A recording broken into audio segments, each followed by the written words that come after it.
Hey there, welcome to Big Al Books. Today I'm here to do my April wrap-up, and that's right, you heard me correctly, even though it's the end of May.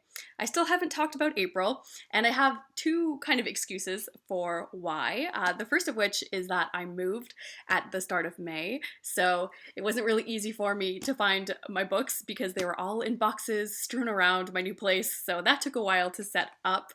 And my second excuse is that I just read a lot in the month of April. I have 30 books or something to talk about, and just having to cover that many books in one video just seems really intense to me. So the longer my wrap-ups are going to be, the more I put them off, because it just takes a lot of stamina to talk about that many books. But I am going to try my best to cover these books as quickly as I can. Here's a fun fact for you. I just tried cooking fiddleheads for the first time at home. They're a Canadian East Coast seasonal delicacy, and I learned that it's actually pretty common to give yourself food poisoning if you don't cook them correctly. So I've heard that the food poisoning kicks in pretty quickly, so I'm going to try to film this just in case I end up getting really sick soon. I don't know. I tried to follow the rules, but I'm not a great cook, so we'll see how that goes. That kind of adds some extra pressure to this wrap up. So anyway, I'm going to start off talking about novels in the first half of this video, and then if you're not sick of the sound of my voice, you can continue and stick around and we can talk about all the fun plays and nonfiction and graphic novels that I read. So let's start off with some books that I read towards my 20th century reading project. I haven't given up on it. I did try to make some progress in the month of April. So one of the books that I read was Peter Pan by J.M. Barrie. I didn't really know if the book was going to be able to surprise me or interest me in a story that I know very well, but I was pleased to say that this was pretty enjoyable, and there were a few surprising little twists about it that I liked. My absolute favorite detail about this book was the father of the children. So you know, when Wendy, Michael, and John go off to Neverland, their father has a lot of guilt about what happened, and he decides to start living in the doghouse of their front lawn, and he becomes this kind of like minor local celebrity, and he starts really enjoying the attention of like being the man who lives in the doghouse. And I just thought that was such a strange detail, but there were a few moments like that in the story where J.M. Barrie just seemed like kind of a weirdo. So I liked those strange twists to the story that I wasn't expecting. So it was a pretty pleasant read, and it was kind of fun to just read a chapter or two before going to bed at night. Then moving on, I've got the Copenhagen trilogy by Tove Ditlevsen, who's a Danish author. Now, yes, there are 3 books in the trilogy, but I have lent out the 3rd book to my mom because I really wanted her to read these because they're great. So the first book in this trilogy is called Childhood, and I thought it was really funny that I was reading this at the same time as Peter Pan, because Peter Pan is kind of a romanticized view of childhood. It's showing all of the innocence and imagination that you have at that age, and childhood was just the complete opposite. This book is a very honest and bleak depiction of growing up in a working class family in Copenhagen during the early 20th century, and there is nothing romanticized about this. There's really not that magical phase of childhood depicted in here. Rather, childhood is something that is kind of oppressive and uncomfortable. I think Tove writes that childhood is like a coffin that you're kind of stuck in, and it's almost like it feels like your childhood will never end when you're in it. But then she starts to realize that as much as she doesn't enjoy her childhood, growing up means heading into this life of repetition and responsibility and working, and that isn't a very attractive prospect either. It's kind of sad. Tove wants to be a poet, but her family is not really interested in encouraging her writing or anything. They think it's all very silly. So this was a very austere depiction of a childhood, but I loved how upfront the writing was, and I just loved seeing such an honest depiction. And I can say that that's true for the rest of the series. All of these books are wonderful. The second book, Youth, is talking about Tove as she is starting to get her first jobs and starting to grow up. And then the 3rd novel, Dependency, is probably my favorite of the trilogy, and that is where she goes through 4 different marriages in that book, and these are not very long books, so she just kind of has all these disastrous love affairs, and she starts getting into morphine, which is never good for anyone. So I highly recommend this Copenhagen trilogy if you like this kind of gritty, upfront, real look at what life is like for people. It's not glamorized at all, but there's still something poetic and enticing about these books. So I loved these, and I feel like they deserve a lot more attention. I was also able to get through another volume of Proust's In Search of Lost Time. This is volume 4, Sodom and Gomorrah, and as you can guess from the title, this one is kind of a spicy installment because Proust is investigating queerness in this book, and this book was written, early 20th century, but most of what he's writing about is set earlier in the 19th century, so it is very cool to see someone thinking about queerness and queer relationships from this time period, because just a lot of the classics that I read tend to avoid that topic at all. But I also think it's worth mentioning that this book did make me a bit uncomfortable at a few points as a modern reader, just because I think our understanding of gender and sexuality has really opened up and developed over the past 100 years. So some of his statements I didn't quite agree with. Like, for example, I think he really equates gender and sexuality. So like he's writing about homosexual males and basically he calls them inverts, and they're saying how they have this like female personality, and I just don't think that we really see gender and sexuality tied up together in that same kind of way anymore. So, you're not gonna love everything that he has to say about the topic, but it was certainly interesting to see someone exploring that topic in that kind of way from a classic text. So this was another great installment of this series, but we will talk a lot more about this in May because I plan on finishing the entire thing. Then next up I have The Enchanted April by Elizabeth von Arnim. This is another 20th century classic I've been meaning to get to, and it was the month of April, so I thought that this was the time that I had to read it. And this book is really charming. It's just about these 4 women who want to escape their drab everyday lives by renting a villa in Italy during the springtime and just enjoying the flowers and the views and just having a big shake-up in their life. And I will say that, like, I was worried going into this that it was going to be a little too pleasant, like it was going to be too much of a good time, life is sweet kind of book. But I will say that this book never went too far into that territory, where, like, yes, this was a feel-good read. There's definitely something charming about how these women kind of break out of their shells and bond with each other, but it was never too far into that sunshiny Pollyanna territory. It also helps that there's a lot of humor in this text, and some of the women going away on this retreat have these very prickly personalities, so it's fun kind of watching them deal with each other and work around that. So this was actually quite a delightful read, and I'm glad I got around to it. And then the last 20th century book I got around to was The Man Who Loved Children by Christina Stead. I wanted to pick this one up because it was Aussie April, and Christina Stead's a very well-known Australian author. Also, I found out Elizabeth von Arnim was born in Australia, so I guess this one kind of counts as well. And this is a book that I have no idea how to talk about because it was just very strange. And it's now been a few weeks since I've finished reading this, and I'm still trying to figure out what the heck I think about it because it is a really strange book. But it takes on the story of this family who is living in Baltimore in the 1930s, and they are just a very strange clan. So both of the parents have their own weird thing going on, and their marriage is not healthy at all. So it's definitely a tale of a dysfunctional family. The father is kind of this delusional guy who wants to be this like American hero. He thinks that he is like this great guy, and he wants to raise his kids in this unconventional way to make them original geniuses and whatnot. And then the mother is really bitter. She doesn't seem to like having a family. She really resents having so many children and living the life that she does. And it's just kind of a huge mess of a book because you know that these parents just don't make sense together, and you're just kind of worried the whole time about what's going to happen. Is it going to get violent? What's going to happen to the kids? Who's going to blow up next? There is a lot of drama and suspense in this book for sure that keeps you wanting to turn the pages, but also the prose style is highly unconventional and not like anything that I've ever read before, especially the way that the father talks to his children. He uses this kind of baby talk, which can be really off-putting to read for like over 500 pages, and it really only made sense to me if I pictured this happening in an Australian accent. So even though this book is set in America, I had to picture it as Australian, or just none of the language really made sense to me. So yeah, the writing was kind of weird, but the portrait of the family was very complex. So I will say that this book gives you a lot to think about. I can't say that it was the most enjoyable reading experience, but if you like dysfunctional family dramas, this one is certainly a unique addition into that canon. I was also able to get to one pre-20th century classic this month, and that was Liaisons dangereux by Chodleros de Laclos. And this is kind of a scandalous French classic when it came out.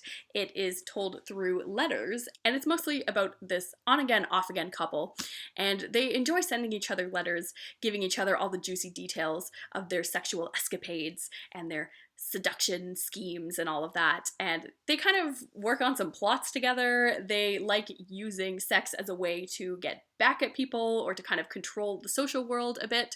So I could definitely see when this came out that it was very risque to have this kind of like upfront depiction of these scandalous things. So on one hand, I thought it was fun to encounter a classic that deals with such risque themes, but on the other hand, this book is 400 pages and that was just a lot of letters. I felt like it was pretty slow to get the plot going. So while I was pretty into it by the last 100 pages, the first 3 were pretty slow for me, and I think it's just not quite as scandalous as it would have been in the day to a modern, jaded reader. You know, this all seems pretty tame. But anyway, I kind of like reading about evil people who don't really care that much about others and seeing their kind of plotting together. So it was fun. I just maybe wish that it was a bit more condensed. Then I also have 2 Shakespeare-related novels that I read. One of them is Dunbar by Edward St. Aubyn. This is in the Hogarth Shakespeare series, where modern authors are commissioned to create retellings of Shakespeare plays. And this one is taking on the juggernaut that is King Lear. Now, I was going into this knowing that I love Edward St. Aubyn, so, you know, I was rooting for him. I love his Patrick Melrose novels, but also knowing that Lear is such a difficult play to reckon with. So I knew that he was kind of going into this like impossible situation. So I will say that I think his style was really suited for this story because he's very dry, he's very acerbic, and I think that that played well with the treachery and the coldness that's apparent in this play.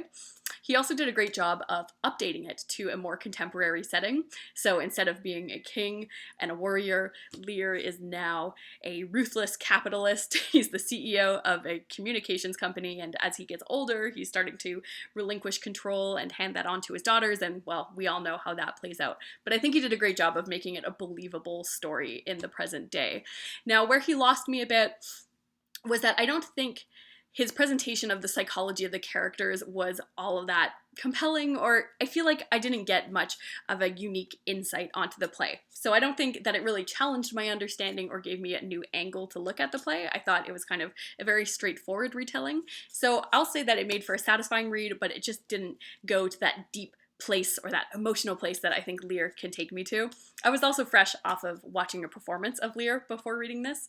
I don't know if you have been taking advantage of all of the amazing theater companies that are posting content on YouTube during lockdown, but the Stratford Festival from Canada released an amazing version of King Lear that I had just watched. So that was very like emotionally devastating, and this book didn't really take me to that place, but it was still like a very solid addition to the Hogarth series.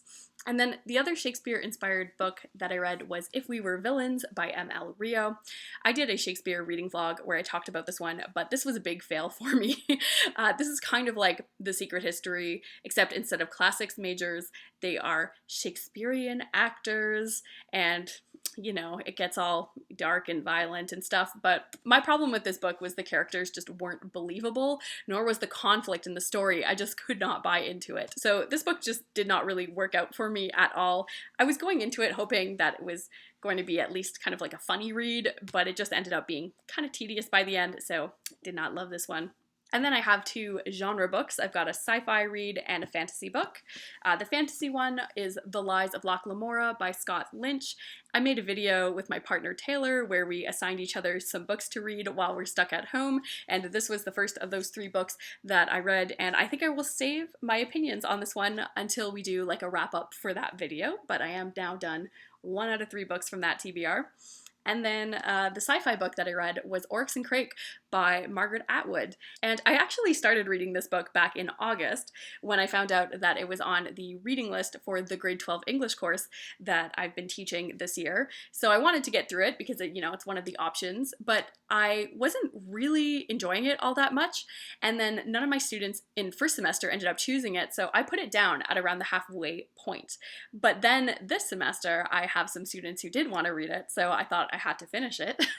And it was such a completely different experience because I found myself getting quite engrossed by the second half of the story. So I've never really had that with a book where I just thought that it was quite tedious in the first half, and then I felt like I was picking up a completely different novel in the second half where I was way more invested in the story. This is set in a post-apocalyptic world, so we kind of see things what they were like before leading up to the catastrophic event that destroyed most of humanity, and then we also get to see a little bit about what life is like afterwards for this main character as he tries to survive and he thinks that he's like the last living human. So it's very intense. Now, I definitely preferred the sections that were leading up to the disaster, especially as you start getting closer and closer. And I think that's why I liked the second half of this book, because it really does become more suspenseful. You know, the first half is more like setting the scene and you're learning about this world. The society described in this book seems similar to our own in a lot of ways that made it a bit more of a scarier read.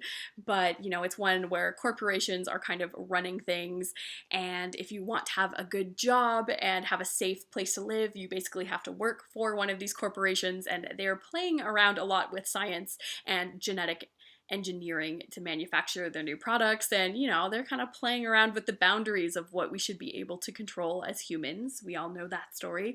So it was certainly on the nose, some of the critiques in this book, but as I mentioned before, the second half of this book is definitely more exciting as you start to see what some of the consequences are going to be of the actions of this society. So I don't know what to say about this one, you know, it really lost me in the beginning, but it was worth sticking it out to make it to the end. So I'm not sure if I'm going to continue on with the Mad Adam trilogy. I do own The Year of the Flood though, so if you like these books, please do let me know if I should continue on reading.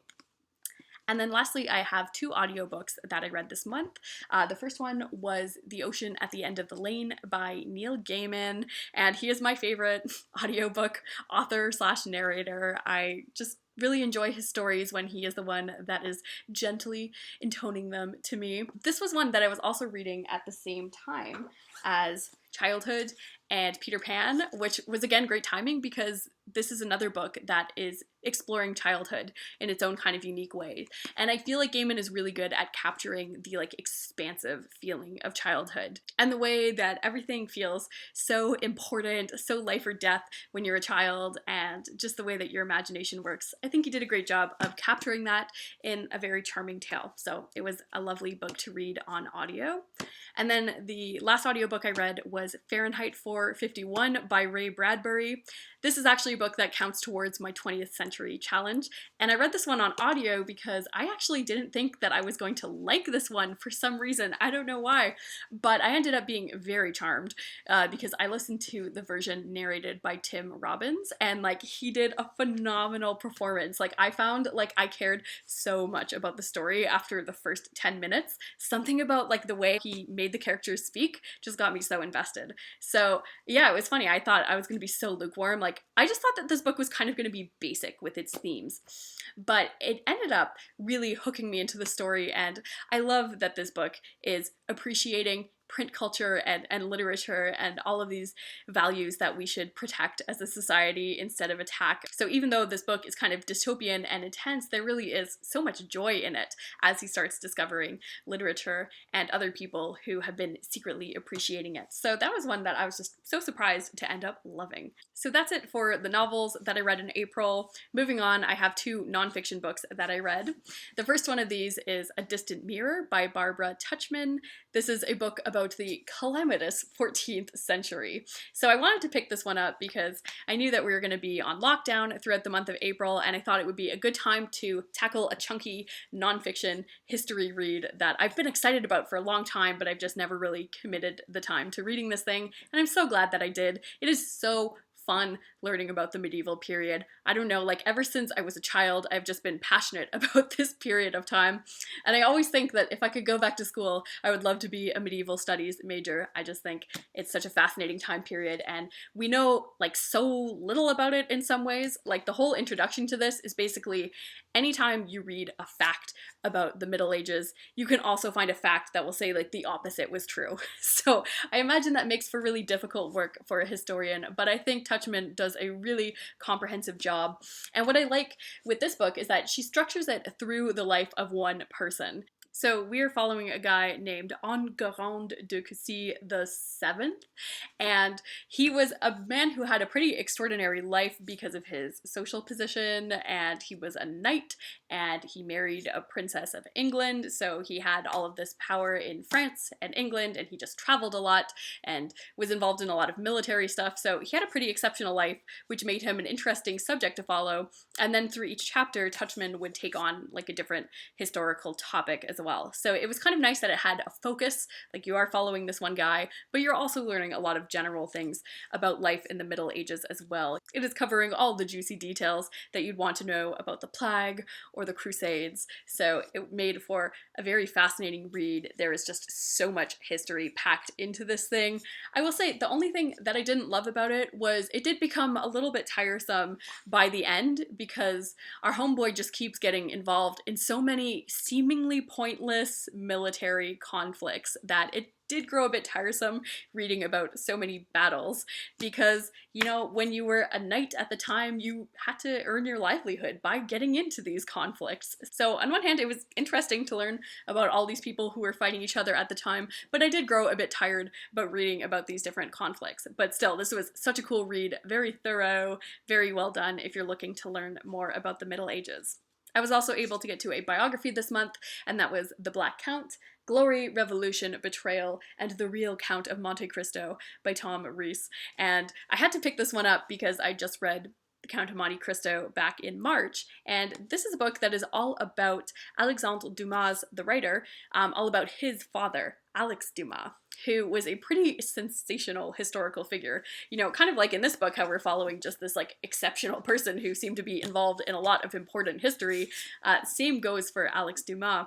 And it was particularly interesting seeing French history from the perspective of a person of color and what it was like to navigate society and what race was like in France pre-revolution and after. So this book actually starts off in the colonies in Saint-Domingue, which is now Haiti, where Alex was born, and then he ends up going to France with his father, and he ends up having a very successful career in the military, and all of a sudden, the French Revolution happens, he's involved with that, and then he becomes part of Napoleon's army, and as you can see from the tagline here, The Real Count of Monte Cristo, things go seriously wrong for him in a way that was very influential for his son. You can clearly see that Alexandre Dumas really respected and worshipped his father, and his father inspired a lot of his fiction. So it was kind of cool to see his story and some of the parallels between Count of Monte Cristo. Like I mentioned, it was also fascinating to learn a bit more about race and how France was in some ways progressive, in some ways not so much. But the only thing that I didn't really like about this book is that it sometimes seemed like it was padded with extra historical information. So like, for example, if some historical event was happening, like the French Revolution, you know, instead of just reading about how that affected Alex Dumas, we'd also get a lot more historical context and information about the French Revolution, which in some cases is helpful, but it just seemed a little bit too much in this biography, and it happened at too many points. So I did feel like the author was kind of trying to like make the story longer so that it could be like at least a 300-page biography by describing a lot of history. So I think if you already know about those topics, this maybe goes into more detail than you'd like. But still, he was certainly an interesting man to learn about, and I'm glad that I picked this one up. Next up, I have some plays to talk about. Most of them are by Shakespeare because I decided during lockdown that I wanted to accomplish something with this period of being stuck inside, and I thought it would be fun to read through all of the Shakespeare plays that I have not gotten around to yet. So I'm fully committing to getting through all 37 of the plays, and I made some pretty good progress this month.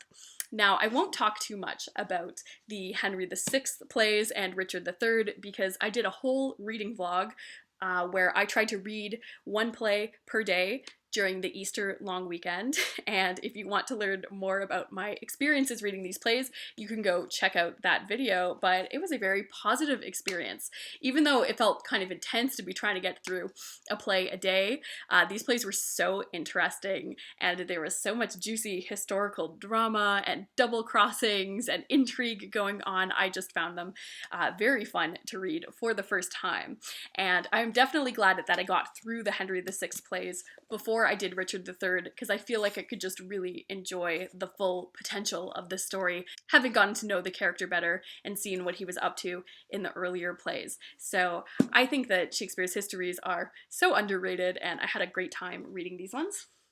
And then I also reread Twelfth Night. I think the last time that I read this play was when I was taking grade 9 English, which I have very funny memories about because I had a truly terrible grade 9 English teacher, sadly, so I didn't have the best memories of this play. And I reread it and I thought it was fine. It's not one of my favorite ones of the comedies, but then, like I mentioned, I've been watching some Shakespeare plays on YouTube, and National Theatre uploaded a production of this that was phenomenal, and it made me like the play a lot more. So I think it's definitely possible, if you're watching a great production, to get swept away in the comedy of this one, but for me, just reading it on my own, I'm not really much of a party and like pranks kind of person, so this one isn't my favorite, and there are such strange things going on in here, like Malvolio, but anyway, I thought the National Theatre production was great, and I am glad to have revisited it because it had really been far too long.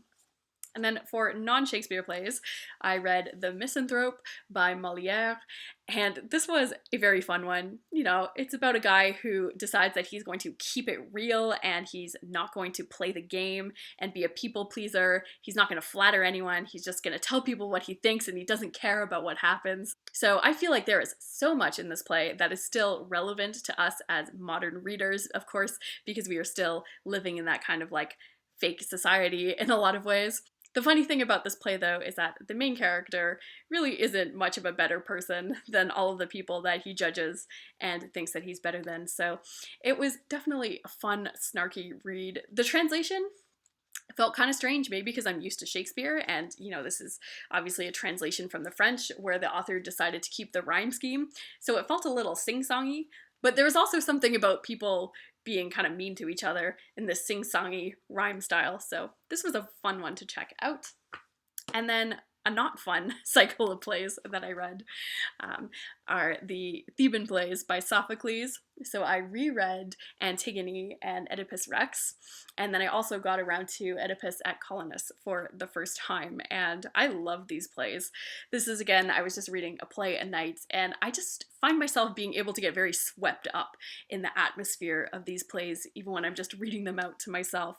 I find that there's almost something comforting about reading these plays because they're so disastrous, and you know, you might think that your life is tough, but you probably aren't going through anything nearly as brutal as Oedipus and his cursed descendants. So in that way, it maybe makes you feel a little bit better about your situation. So I really do enjoy these plays. They are very tragic, very dramatic, and very engrossing reads. And then lastly, I have a few comics and graphic novels to talk about. Back in March, when I was doing March of the Mammoths and I was only reading long books, I really missed reading graphic novels and plays. Those were the two things that I could not wait to get my hands back on in April. So I was continuing on with two comics series that I started back in January, and I was kind of lukewarm about both of them. So the first one of those series was Fables. I read volumes 2 and 3, and I quite liked volume 2, but then I didn't really love volume 3. So I'm not really sure, again, how I feel about this series, so if you have opinions on that, please let me know, because I don't really know if it's worthwhile continuing with it or not. And then I also read volume 2 of the Heathen series. This is about Vikings, but from more of a female warrior perspective, and this one I also felt like was a lot weaker than the first volume in the series, so I didn't really enjoy this one as much. And then I have two kind of like standalone graphic novels. One of them is Glasstown, The Imaginary World of the Brontes by Isabel Greenberg. I really enjoyed her previous graphic novel, 100 Nights of Hero, and of course I couldn't wait to see what her take on the Bronte siblings was going to be, and I found this was a pretty decent read, but it didn't blow me away. You know, I didn't love it as much as 100 Nights of Hero. My favorite thing about this book is how it depicts the imaginary worlds that the Bronte children created together. So they would kind of like play these games and write these stories, and this book tries to imagine what those spaces looked like. I'm trying to find a picture for you here, but not being that successful. So like something like that. It's very cool because I haven't read the juvenilia of the Bronte siblings, so I actually don't know a lot of the details. So it was kind of fun learning about what was actually going on in their imaginary worlds. So I liked learning about that aspect. Where this book didn't grab me as much was the scenes that depicted just kind of regular everyday events of the Bronte children. I don't know, those parts didn't hit as well with me. But it was still a really cool project, and if you have an interest in the Bronte siblings, I think that this is a really fun one to check out. To end things off, I read my first manga this month, and that was Uzumaki by Junji Ito. This was actually, I think, the last book that I bought before all the stores closed back in March, and I'm so glad that I did, because this is just so weird, but I loved it. So this is about a town that is haunted by spirals, and that takes many different shapes and manifestations, and these spirals kind of play with people's minds and with people's physical forms as they start to overpower them.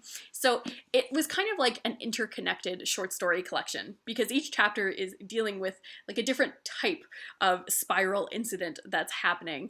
And what I found was fun with this is that like some of them were genuinely haunting and I thought were really creepy, and then some of them were just completely ridiculous, and they weren't scary, but they were really laugh out loud funny. Like in one of the chapters where this boy starts like turning into a snail and then coming to school transformed. Like it is just really wild, imaginative stuff. So I had a great time reading this. I really liked that it struck both notes for me of being like truly scary and like truly funny and absurd. It's hard to find that balance in horror. So I'm so glad I checked out Junji Ito, and I know that I will be going back for more, although I feel like this will be a tough one to top. So I'm glad I finally checked him out. So that's it.